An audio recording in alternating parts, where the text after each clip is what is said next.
Silakan Ibu. Ya. Disunahkan dipotong. Walaupun ada sebagian dia orang baik, biar cepat ketemu kebaikannya.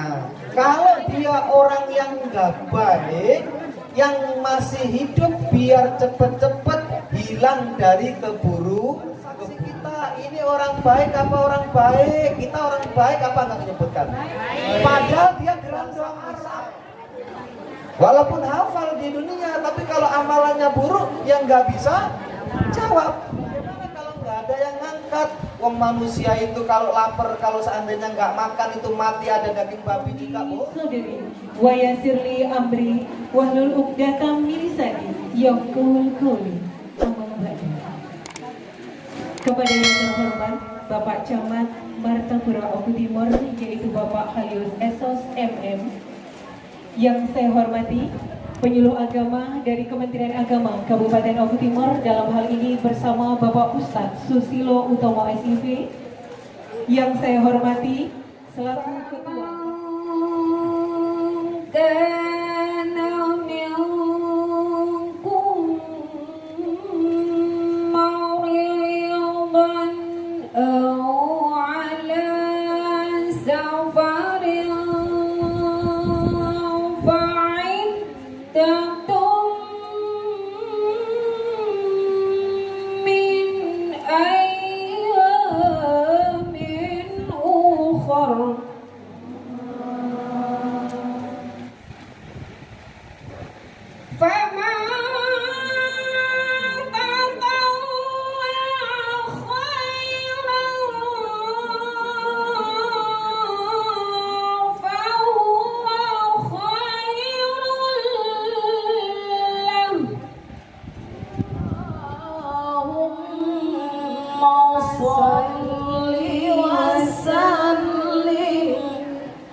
jawab sebentar Ibu. Silakan, Jadi Ibu. buat ibu-ibu yang mungkin ingin bertanya-tanya dengan Pak Ustadz berkenaan tema kita hari ini, boleh silakan tunjuk tangan. Tadi ada ibu siapa yang mau coba bertanya? Ya, Silakan Ibu. Ya.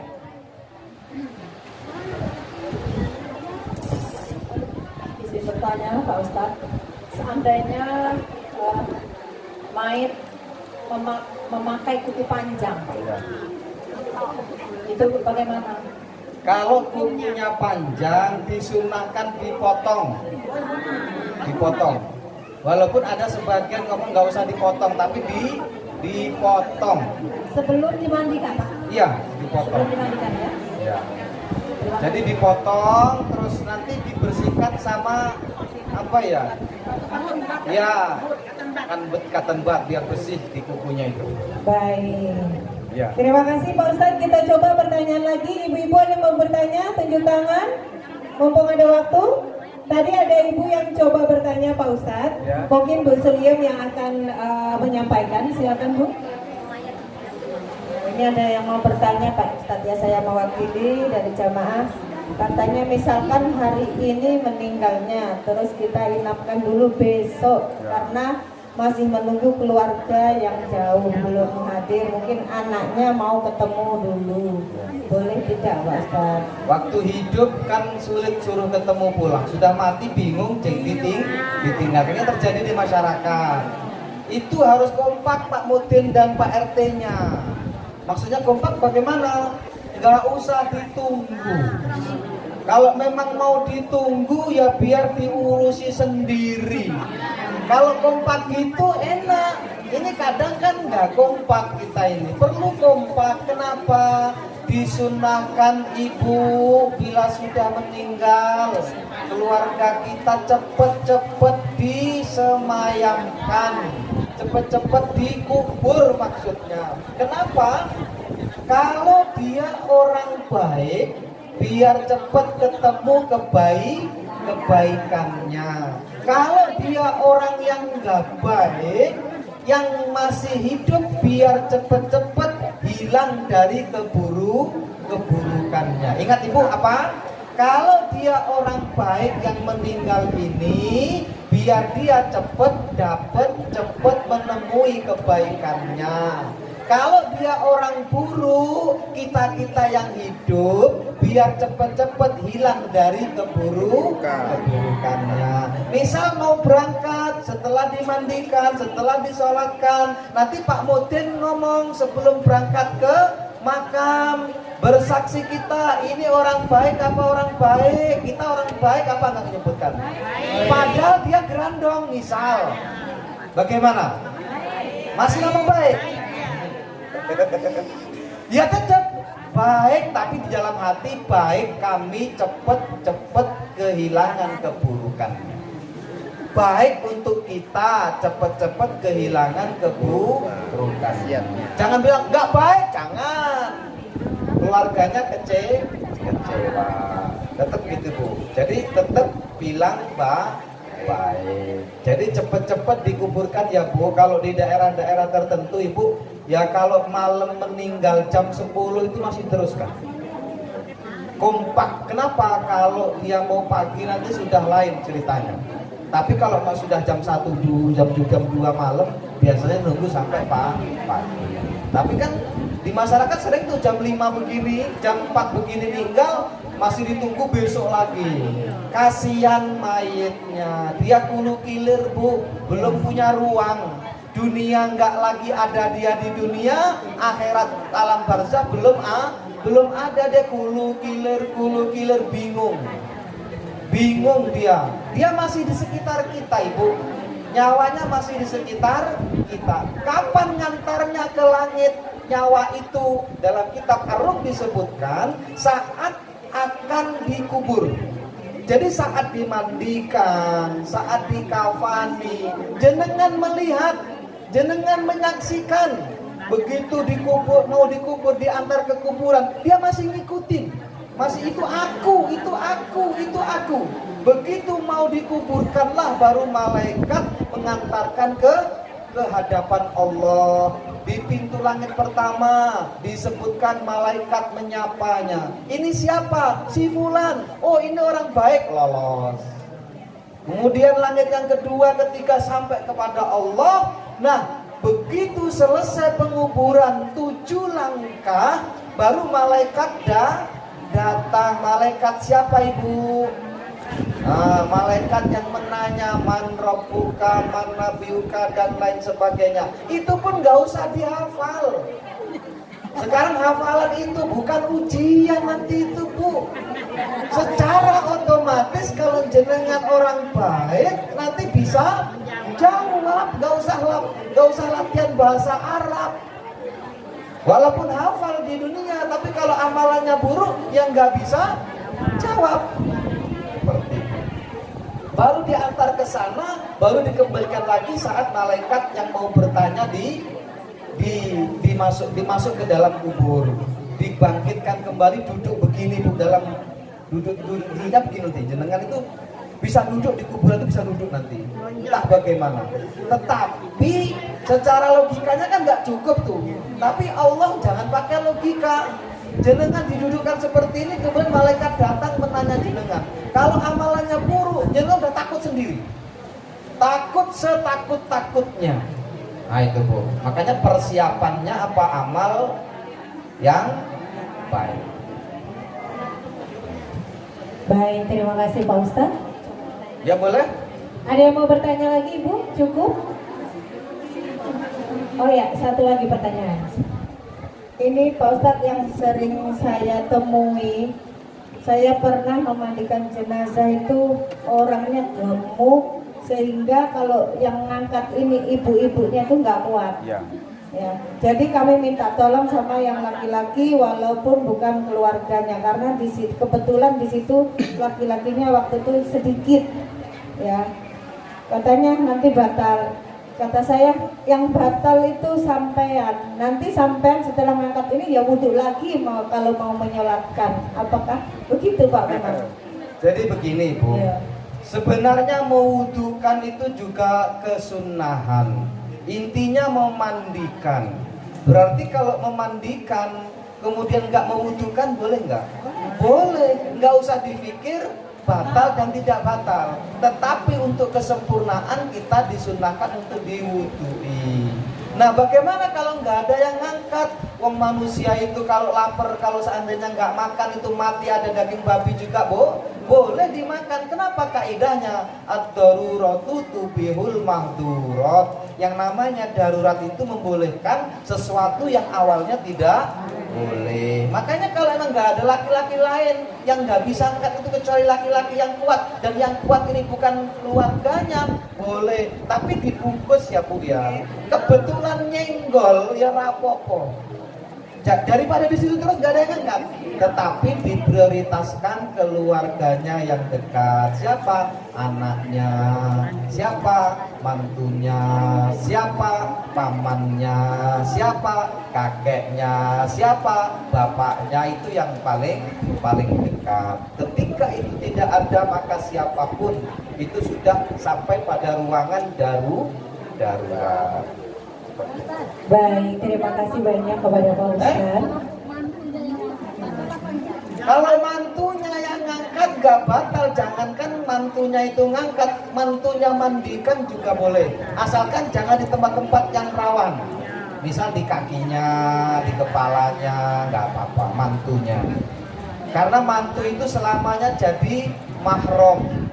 Jadi gak boleh, walaupun jenengan sudah misal saya punya istri, nah gitu kan, istri punya aman, nanti saya punya anak perempuan, ada mantu, saya punya anak laki-laki, ada mantu.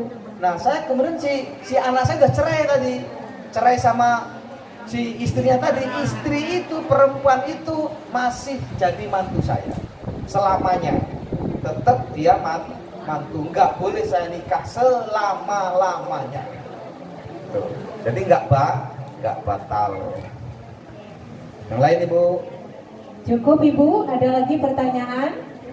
Ya, saya rasa cukup Pak Ustadz, berhubung waktu sudah menunjukkan pukul 4 sore. Ini ada masukan sedikit Ibu untuk mengatasi lokasi. Kadang-kadang jenazah kita kan nggak tahu kalau kecelakaan dan sebagainya kan cepat tahu ya. Itu pengalaman saya di kampung. Ketika itu memang waktu mau memandikan ya udah ada rada-rada bau, terutama kalau yang biasa buang air mutaber lah itu pasti bau banget ya, walaupun nggak nginep itu biasanya bau. Jadi untuk penganasan tersebut bisa kita pakai gula putih. Jadi gula itu taruh sabut kelapa, itu dikasih gula putih, nanti kita bakar.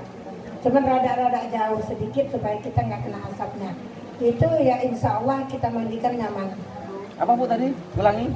Gula putih, Pak. Gula putih. Ya. Gula putih itu dibakar di sepat kelapanya. Iya, Bu? karena harus Gula di pasir, sepat gula pasir. kelapa, karena biar Gula nggak pasir. buyar kan.